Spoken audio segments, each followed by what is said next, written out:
ഫ്രണ്ട്സും കസിൻസും ഒക്കെ ആയിട്ട് വട്ടം കൂടി ഇരുന്നപ്പോഴാണ് ഇന്ന് നൈറ്റ് ബാർബിക്യൂ ഉണ്ടാക്കാൻ പോയാലോ എന്ന് കണ്ണേട്ടൻ പറയുന്നത്. ശേഷമുള്ള കാര്യങ്ങളൊക്കെ ടപ്പേന്നായിരുന്നു കേട്ടോ.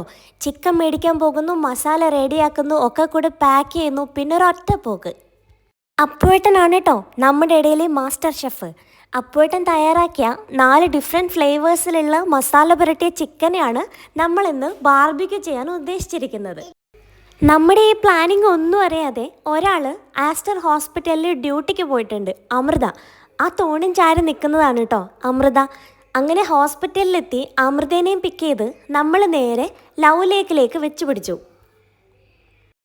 അങ്ങനെ നമ്മൾ ലവ് ലേക്കിലെത്തി കേട്ടോ.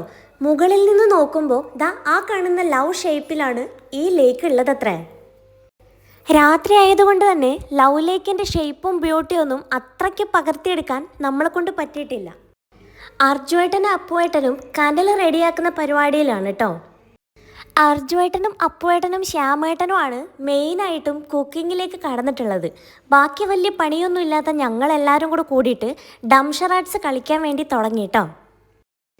അങ്ങനെ കനലൊക്കെ റെഡിയായതിന് ശേഷം കണ്ണേട്ടൻ നമ്മുടെ മസാല പുരട്ടി വെച്ചിരിക്കുന്ന ചിക്കനെ പുറത്തെടുക്കുന്ന രംഗമാണ് ദാ ഈ കാണുന്നത്. ആക്ച്വലി നമ്മുടെ കുറേ നാളായിട്ടുള്ള പ്ലാനിങ് ആണ് പുറത്ത് പോകണം, ബാർബിക്യൂ ഉണ്ടാക്കണം എന്നുള്ളതൊക്കെ. പക്ഷെ നമ്മുടെ കൂടെ ഉള്ളതിൽ ഭൂരിഭാഗം പേരും ഹോസ്പിറ്റലിൽ വർക്ക് ചെയ്യുന്നവരായതുകൊണ്ട് തന്നെ നമുക്ക് ലീവ് കിട്ടുമ്പോൾ അവർക്ക് ലീവ് കിട്ടില്ല. അങ്ങനെ നമ്മുടെ പ്ലാനിങ് ഒക്കെ പകുതിക്കായി പോവാറാണ് പതിവ്. പക്ഷേ ഇത്തവണ എല്ലാവർക്കും ഒരുമിച്ച് ലീവ് കിട്ടിയത് കൊണ്ട് തന്നെ നമ്മുടെ പ്ലാൻ വർക്കൗട്ടായി.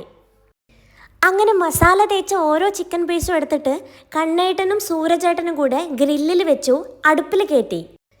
അങ്ങനെ ആദ്യത്തെ ട്രിപ്പ് ചിക്കൻ റെഡിയായി. ഡംഷറാട്സ് കളിച്ചുകൊണ്ടിരിക്കുന്ന ഞങ്ങൾ കുബൂസ് ഒന്നും കൂട്ടാതെ തന്നെ ആദ്യത്തെ ട്രിപ്പ് ചിക്കനെ ചടപടാന്ന് തിന്ന് തീർത്തു കേട്ടോ. നല്ല അടിപൊളി ടേസ്റ്റാണ്, ഒന്നും പറയാനില്ല. അങ്ങനെ ചിക്കനൊക്കെ കഴിച്ചു തീർത്തപ്പോഴത്തേക്കും ഓരോരുത്തരായിട്ട് സൈഡായി. അപ്പോഴേക്കും നമുക്ക് ലവ് ലേക്കിനോട് ബൈ ബൈ പറയേണ്ട സമയമായിട്ടോ.